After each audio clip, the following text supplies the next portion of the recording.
వారాంతపు పలుకుల తెలంగాణ పత్రిక ఆ ఎడిషన్‌లో బ్యానర్ హెడ్డింగ్ ఏం కనిపించింది? కేసీఆర్, హరీష్ రావులను ఉరి తీసినా తప్పు లేదు.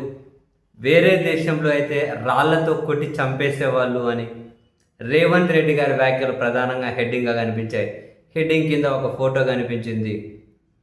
ఆ వారాంత పలుకుల ఎండీ వాళ్ళ ఇంటికెళ్ళి ముఖ్యమంత్రి రేవంత్ రెడ్డి గారు నూతన సంవత్సర శుభాకాంక్షలు తెలియజెప్పారు అని. అంటే ఒక ముఖ్యమంత్రి ఒక మీడియా పేరుతో ఒక 2 పార్టీలకు పిఆర్ కన్సల్టెంట్ ఆఫీస్గా పనిచేస్తున్నటువంటి ఆ ఛానల్ ఓనర్ ఇంటికి వెళ్ళి శుభాకాంక్షలు చెప్పారు అని.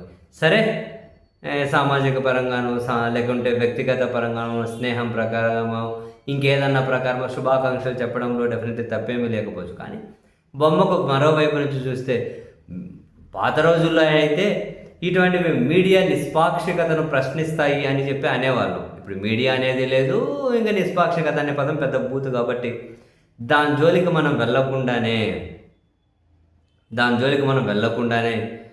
వాళ్ళ ప్రత్యర్థులను వాళ్ళకు ప్రయోజనాలు కల్పించే రాజకీయ పార్టీలకు ఎవరైతే ప్రత్యర్థులు ఉంటారో వాళ్ళ మీద విచ్చలవిడిగా విషయాన్ని, దుష్ప్రచారాన్ని, ద్వేషాన్ని, తప్పులను, అబద్ధాలను ప్రతిరోజు వండి వార్చడానికి ఇటువంటివైతే వాళ్ళకు బలాన్ని ఇస్తాయి. ముఖ్యమంత్రి గారే వెళ్ళి ఇంటికి వెళ్తే, ఇప్పుడు హైదరాబాద్లో స్టూడియోలు నడుపుతారు, తెలంగాణ ముఖ్యమంత్రి గారు ఇంటికి వెళ్తారు, విషయం చెబుతారు, బ్రహ్మాండంగా క్లోజ్నెస్ మెయింటైన్ చేస్తారు.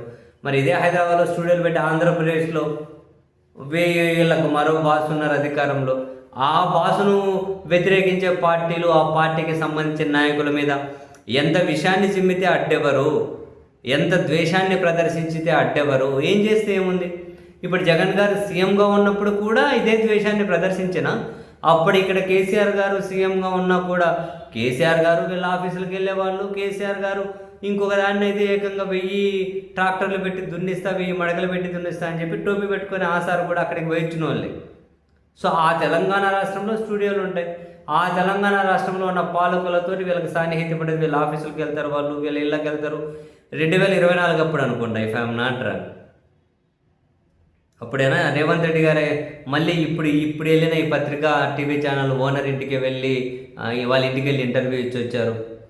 తన ఇంటికే వెళ్ళి ఆయన సీఎం అవ్వగానే, అంతకుముందు పిసిసి ప్రెసిడెంట్ అవ్వగానే నేరుగా టీవీ ఛానల్ ఆఫీసులకు వెళ్ళి వాళ్ళకు థ్యాంక్స్ చెప్పొచ్చారు. అంటే ఆ స్థాయిలో ఈ మీడియా హౌస్లు అనబడే ఈ పిఆర్ కన్సల్టెన్స్ ఆఫీసులకు పరిచయాలు ఉంటాయి కాబట్టి ముఖ్యమంత్రులే వాళ్ళ ఇళ్లకు, వాళ్ళ ఆఫీసులకు వెళ్తారు కాబట్టి వాళ్ళకు నచ్చని వాళ్ళ మీద ఏ స్థాయి వరకు అయినా కనుక వాళ్ళు తెగబడగలుగుతారు. ఏ స్థాయి వరకు అయినా వాళ్ళు కథనాలు, వార్తలు, ఎలాంటి పదజాలన్నైనా వాడగలుగుతారు. మనం చూస్తూ ఉన్నాం. మొన్న ఒక పత్రిక జగన్మోహన్ గారి మీద ఒక ఎడిటోరియల్ సంపాదకీయం ఎంత దారుణంగా రాసిందో చూసాం. ఇంక ఇప్పుడు ఈ వారాంత పలుకులు అయితే అసలు జగన్మోహన్ రెడ్డి గారి మీద ద్వేషం అనే ఆక్సిజన్తోనే వాళ్ళు ఛానల్ నడిపించుకుంటూ ఉన్నారు.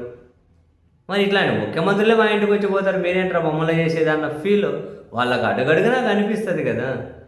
సో ఏ స్థాయి వరకు అయినా తొడలు కొట్టగలరు, మీసాలు తిప్పగలరు, ఏదైనా చేయగలుగుతారు. వాళ్ళ బలమే ఇది. అండ్ కొందరు నాయకుల బలం ఆ మీడియా అనబడేది, ఆ మీడియా బలం ఈ కొందరు నాయకులు. సో ఇదంతా కనుక ఒక టీం వర్క్ లేండి, ఇదంతా ఒక టీం వర్క్. నీకేం ప్రయోజనం, నాకేం ప్రయోజనం, ఇద్దరు ఉమ్మడి ప్రయోజనాల కోసం కలిసి ముందుకు వెళ్తాము అని. బాగుంది మొత్తానికి.